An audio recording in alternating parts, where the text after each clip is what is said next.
Hello সবাইকে। তারপরে যেখানে গেছিলাম সেটা হলো লামহাটা ইকো পার্ক। আসলে না, এই লামহাটা জায়গাটা সবার কাছে অতি পরিচিত, কারণ যারা দার্জিলিং গেছে তারা তো অবশ্য যায় এখানে, আর যারা যায়নি ভিডিওতে আমরা প্রায় দেখে থাকি।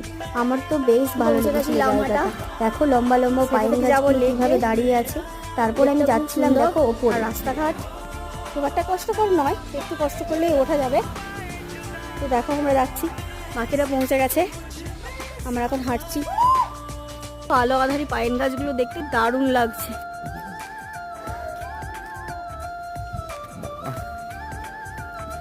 অনেকটা কষ্ট করার পর উপরে উঠলাম, আর এই যে দেখো লেক।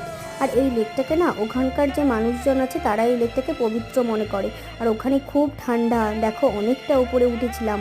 আর দেখতে দারুণ লাগছিল জায়গাটা, চারিদিক একদম পাইন গাছে ঘেরা, আলো পড়ছে ছায়া পড়ছে, দারুণ লাগেছিল। চলো দেখা হচ্ছে অন্য কোনো ভিডিওতে।